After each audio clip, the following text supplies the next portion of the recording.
ಶ್ರೀ ಗಣಪತಿ ಶಾರದಾ ಗುರುಭ್ಯೋ ನಮಃ. ಗುರುಬ್ರಹ್ಮ ಗುರುರ್ವಿಷ್ಣು ಗುರುದೇವೋ ಮಹೇಶ್ವರ. ಗುರುಸಾಕ್ಷಾತ್ ಪರಬ್ರಹ್ಮ ತಸ್ಮೈ ಶ್ರೀ ಗುರವೇ ನಮಃ. ಶ್ರೋತೃಗಳಿಗೆ ಶ್ರೀ ಸಚ್ಚಿದಾನಂದೇಂದ್ರ ಸರಸ್ವತಿ ಸ್ವಾಮಿಗಳವರು ನೀಡಿರುವ ಭಗವದ್ಗೀತೆ ಕುರಿತಾದ ಉಪನ್ಯಾಸ ಮಾಲಿಕೆಯಲ್ಲಿ ವಿಭೂತಿಗಳ ವರ್ಣನೆಯ ಉಪಸಂಹಾರ ಎಂಬ 79ನೆಯ ಉಪನ್ಯಾಸಕ್ಕೆ ಸ್ವಾಗತ.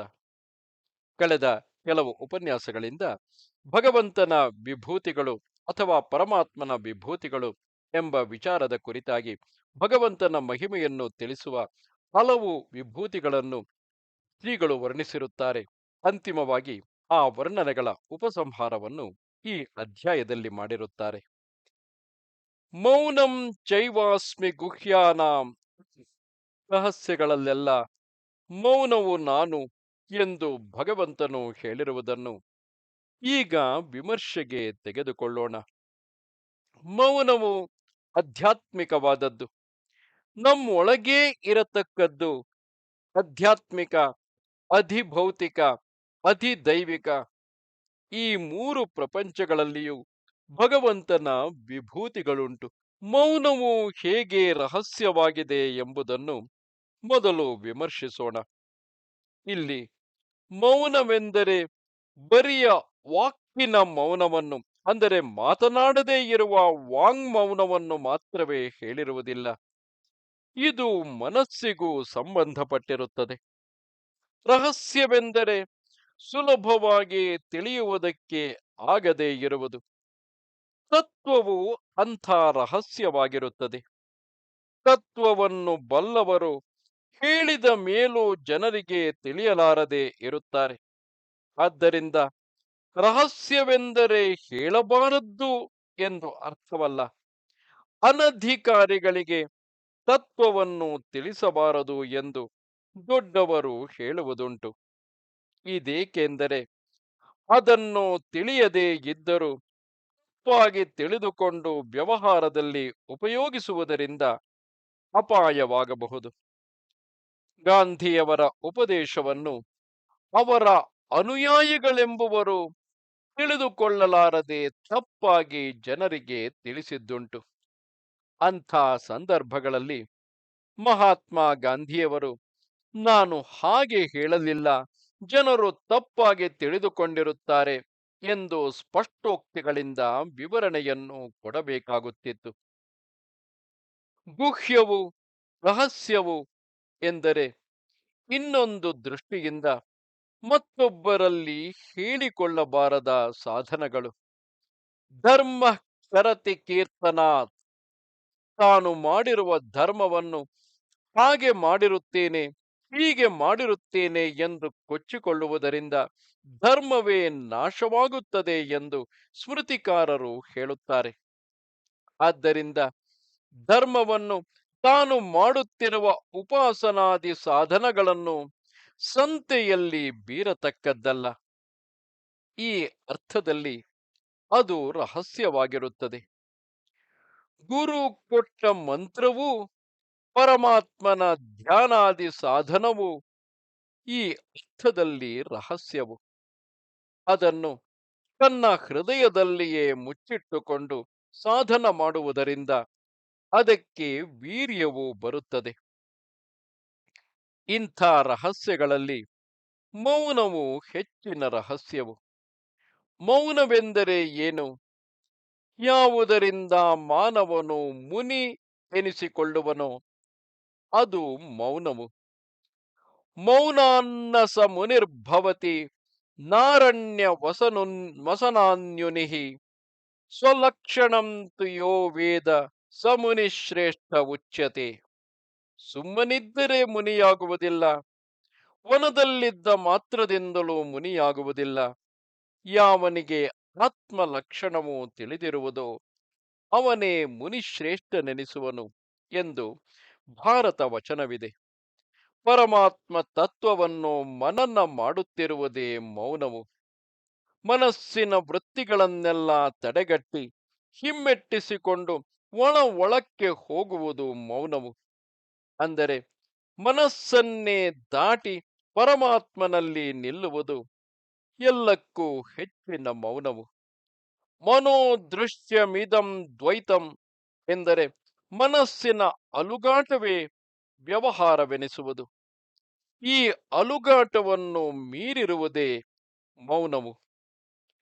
ಶ್ರುತಿಯಲ್ಲಿ ಪಾಂಡಿತ್ಯ, ಬಾಲ್ಯ, ಮೌನ ಎಂಬ ಮೂರು ಸಾಧನಗಳನ್ನು ಜ್ಞಾನವನ್ನು ಪಕ್ವ ಮಾಡಿಕೊಳ್ಳುವುದಕ್ಕೆ ಉಪಯೋಗಿಸಿಕೊಳ್ಳಬೇಕೆಂದು ಉಪದೇಶಿಸಿರುತ್ತದೆ. ಶಾಸ್ತ್ರ ಶ್ರವಣವನ್ನು ನಿಶ್ಶೇಷವಾಗಿ ಮಾಡಿಕೊಳ್ಳುವುದು ಪಾಂಡಿತ್ಯವು. ಆ ಬಳಿಕ ಪರಮಾತ್ಮ ವಿದ್ಯೆಯ ಬಲದಿಂದ ಹುಡುಗರಂತೆ ಹೊರಗಿನ ಅರಿವಿಲ್ಲದೆ ತಾನು ಇಂಥವನೆಂದು ಮತ್ತೊಬ್ಬರಲ್ಲಿ ತೋರಿಸಿಕೊಳ್ಳದೆ ಇರುವುದು ಬಾಲ್ಯವು. ಆಮೇಲೆ ಅನಾತ್ಮ ಚಿಂತನೆಯನ್ನು ಸಂಪೂರ್ಣವಾಗಿ ತೊಲಗಿಸಿಕೊಂಡು ಪರಮಾತ್ಮ ಚಿಂತೆಯಲ್ಲಿಯೇ ಮುಳುಗಿರುವುದು ಮೌನವು.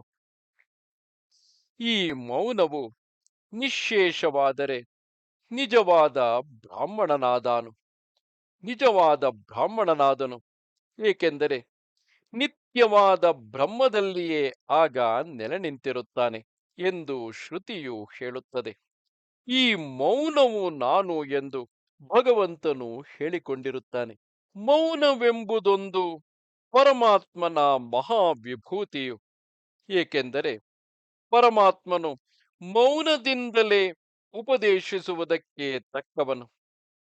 ಹಿಂದಕ್ಕೆ ಭಾಷ್ಕಲಿ ಎಂಬುವನು ಬಾಧ್ವನೆಂಬಾತನನ್ನು ಪರಮಾತ್ಮ ತತ್ವವನ್ನು ಹೇಳಿಕೊಡು ಎಂದು 2-3 ಸಲ ಕೇಳಿಕೊಂಡನಂತೆ.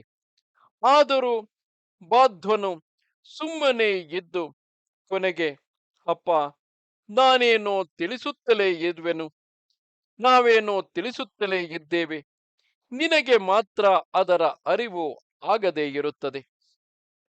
ಈ ಆತ್ಮನು ಉಪಶಾಂತನಾಗಿರುತ್ತಾನೆ ಎಂದು ಮೌನದಿಂದಲೇ ತಿಳಿಸಿಕೊಟ್ಟನೆಂದು ಶ್ರುತಿಯಲ್ಲಿ ಇರುತ್ತದೆ.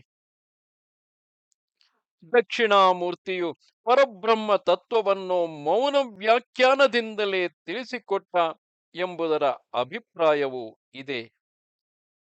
ಇನ್ನೇನು ಬೇಕಾದರೂ ಮಾಡಬಹುದು. ಆದರೆ ಈ ಮೌನದ ಬೆಲೆಯನ್ನು ಕಂಡುಹಿಡಿದುಕೊಳ್ಳುವುದು ಬಲು ಕಷ್ಟ. ಪೂರ್ವದಲ್ಲಿ ಒಬ್ಬ ರಾಜನು ತನ್ನ ರಾಜ್ಯದಲ್ಲಿದ್ದ ಒಂದು ದೇವಸ್ಥಾನದಲ್ಲಿ ಇದ್ದ ವೃತ್ತಿಗಳನ್ನು ಪರಿಶೀಲಿಸುತ್ತಿರುವಲ್ಲಿ ಸುಮ್ಮನಿರುವುದಕ್ಕೆ ಇಂತಿಷ್ಟು ಪಡಿ ಅಕ್ಕಿ ಎಂದು ಲೆಕ್ಕದಲ್ಲಿ ಬರೆದಿದ್ದದ್ದನ್ನು ಕಂಡನು. ಅವನಿಗೆ ಆಶ್ಚರ್ಯವಾಯಿತು. ಇದೇನು, ಸುಮ್ಮನಿರುವುದೂ ಒಂದು ವೃತ್ತಿಯೇ ಎಂದು ನಸುನಗುತ್ತಾ ಆ ವೃತ್ತಿಯನ್ನು ಹೊಡೆದು ಹಾಕಿದನು. ಆದರೆ ಕೆಲವು ದಿನಗಳ ಮೇಲೆ ಆ ದೇವಸ್ಥಾನಕ್ಕೆ ಅವನು ಬರುವಾಗ ಆ ಸುಮ್ಮನಿರುವ ವೃತ್ತಿಯ ಬ್ರಾಹ್ಮಣನು, ಮಹಾಸ್ವಾಮಿ, ನನ್ನ ವೃತ್ತಿಯನ್ನೇಕೆ ತೆಗೆದು ಹಾಕಿಸೋಣವಾಗಿದೆ ಎಂದು ಕೇಳಿಕೊಂಡನು. ಆಗ ಅರಸನು ಅಸಡ್ಡೆಯಿಂದ, ಸುಮ್ಮನಿರುವುದಕ್ಕಾಗಿ ಅಕ್ಕಿ ಕೊಡಿಸುವುದು ನಮಗೆ ಇಷ್ಟವಿಲ್ಲ. ಹಾಗಾದರೆ ರಾಜ್ಯದಲ್ಲಿ ಎಲ್ಲರೂ ಆ ವೃತ್ತಿಯನ್ನೇ ಅವಲಂಬಿಸಿ ಅರಸರಾಗಿ ಬಿಟ್ಟಾರು ಎಂದನು. ಆಗ ಬ್ರಾಹ್ಮಣನು, ಬುದ್ಧಿ, ಹಾಗಲ್ಲ, ಸುಮ್ಮನಿರುವುದೇನು ಅಷ್ಟು ಸುಲಭವಲ್ಲ. ಇಲ್ಲಿರುವ ಯಾರೊಬ್ಬರೇ ಆಗಲಿ 1/4 ಗಂಟೆ ಸುಮ್ಮನಿದ್ದರೆ ನಾನು ಈವರೆಗೆ ತೆಗೆದುಕೊಂಡಿರುವ ಅಕ್ಕಿಯನ್ನೆಲ್ಲ ಅವರಿಗೆ ಕೊಟ್ಟು ಬಿಡುತ್ತೇನೆ ಎಂದು ಪ್ರತಿಜ್ಞೆ ಮಾಡಿದನು. ರಾಜನು ಕೂಡಲೇ ಸ್ವಲ್ಪ ಹೊತ್ತು ಸುಮ್ಮನಿದ್ದು, ಅದೇನು ಕಷ್ಟ, ಈಗ ನಾನೇ ಸುಮ್ಮನಿರಲಿಲ್ಲವೇ ಎಂದು ಕೇಳಲು ಬ್ರಾಹ್ಮಣನು, ಬುದ್ಧಿಯವರಿಗೆ ಕೋಪವಿಲ್ಲದಿದ್ದರೆ ಅರಿಕೆ ಮಾಡಿಕೊಳ್ಳುತ್ತೇನೆ. ತಾವು ಈಗ ಸುಮ್ಮನಿರಲಿಲ್ಲ. ಇಂಥ ರಾಜ್ಯದ ಮೇಲೆ ದಂಡೆತ್ತಿ ಹೋಗಿರುವ ಸೇನೆಯ ವಿಚಾರವನ್ನು ಮಾಡಿಕೊಳ್ಳುತ್ತಿದ್ದೀರಿ ಎಂದನಂತೆ.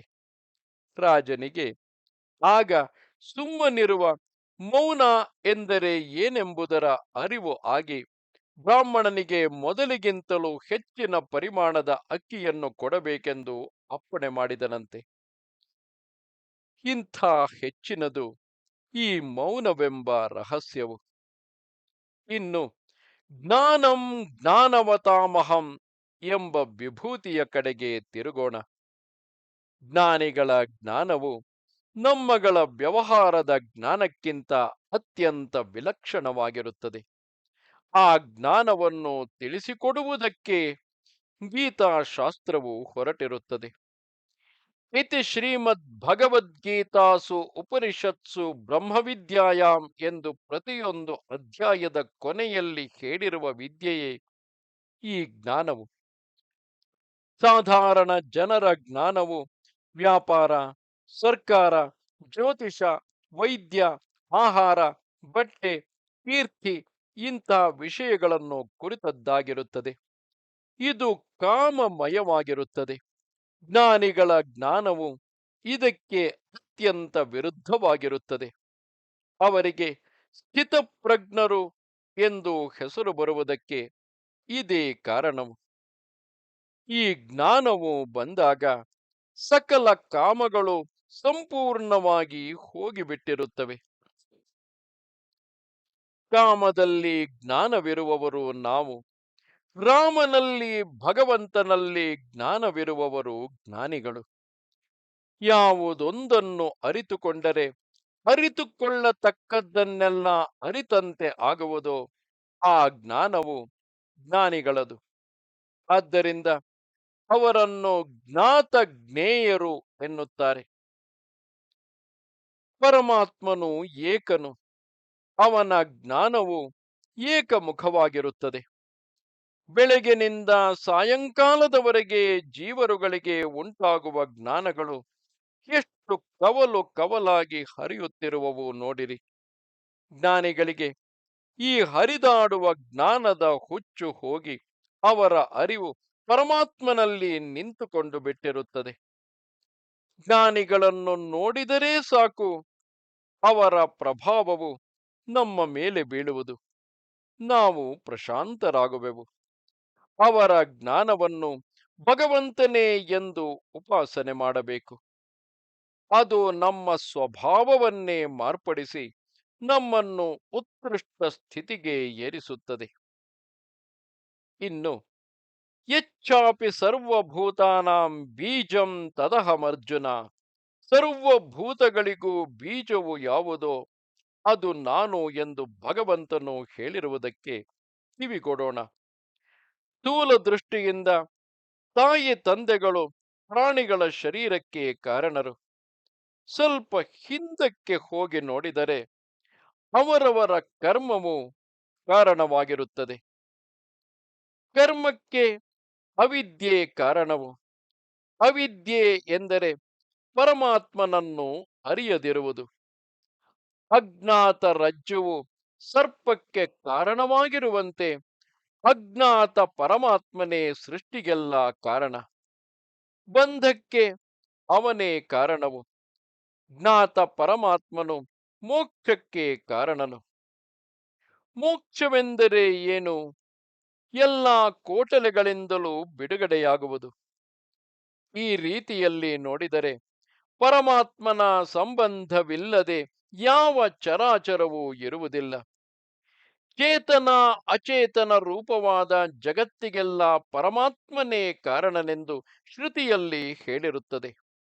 ಎಲ್ಲಕ್ಕೂ ಪರಮಾತ್ಮನೇ ಮೂಲ ಬೀಜವಾದರೂ, ಎಲ್ಲಕ್ಕೂ ಪರಮಾತ್ಮನೇ ಕಾರಣವಾದರೂ, ಆಯಾ ವಸ್ತುಗಳಲ್ಲಿ ಪರಮಾತ್ಮನ ಅಂಶವು ತಾರತಮ್ಯದಿಂದ ಪ್ರಕಟವಾಗಿರುತ್ತದೆ.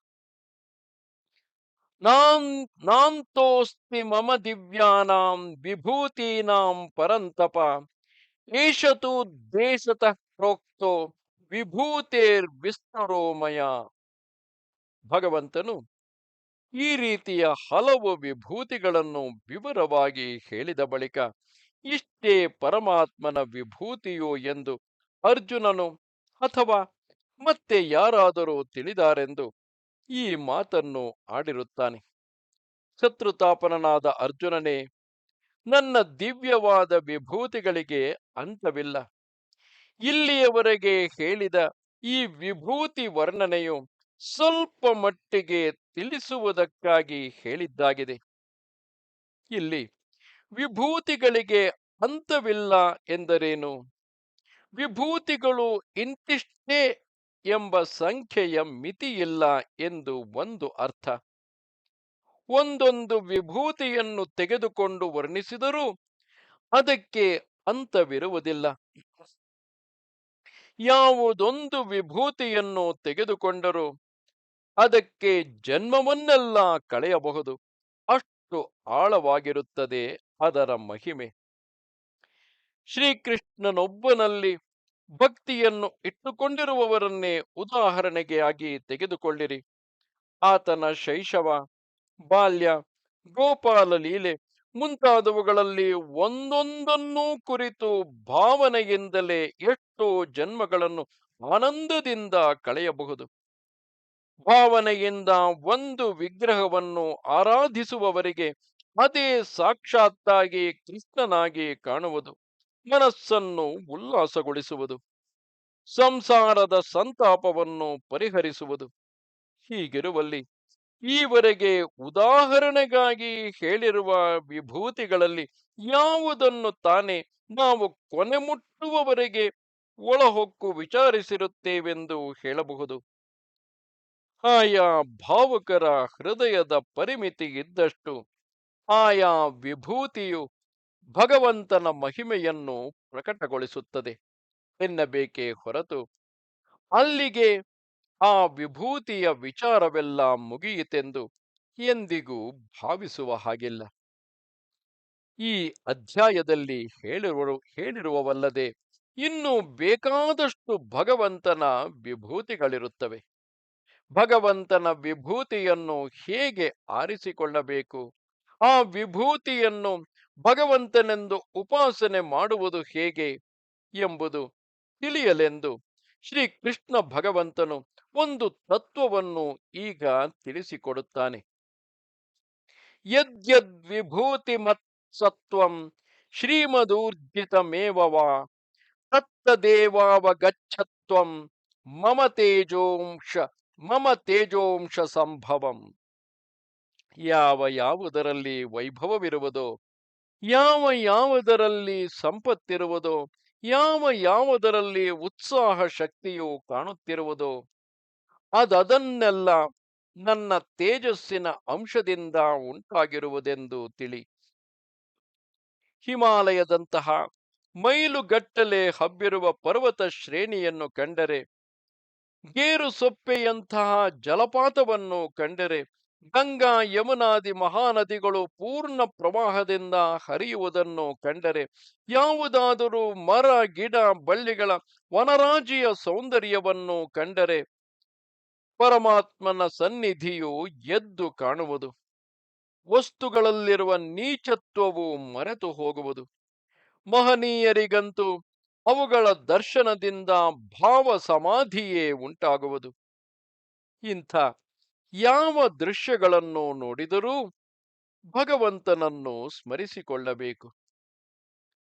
ಅಕ್ಕಸಾಲಿಗರು ಚಿನ್ನದ ರವೆಗಳನ್ನು ಇದ್ದಲುಗಳ ನಡುವೆ ಶ್ರವಣದಿಂದ ಎತ್ತಿ ಆರಿಸಿಕೊಳ್ಳುವಂತೆ ಯಾವ ವಿಭೂತ್ಯಾದಿಯುಕ್ತ ವಸ್ತುಗಳ ವಿಚಾರವನ್ನು ಕೇಳಿದರೂ ಅವುಗಳ ಗುಣಗಳನ್ನು ಆರಿಸಿಕೊಳ್ಳುವ ಸ್ವಭಾವವು ನಮ್ಮ ಅಂತಃಕರಣಕ್ಕೆ ಬರಬೇಕು. ಆಮೇಲೆ ಸೂಜಿಗಲ್ಲು ಸೂಜಿಯನ್ನು ಎಳೆದುಕೊಳ್ಳುವಂತೆ ಆ ಗುಣಗಳು ನಮ್ಮ ಚಿತ್ತವನ್ನು ಎಳೆದುಕೊಳ್ಳುವವು.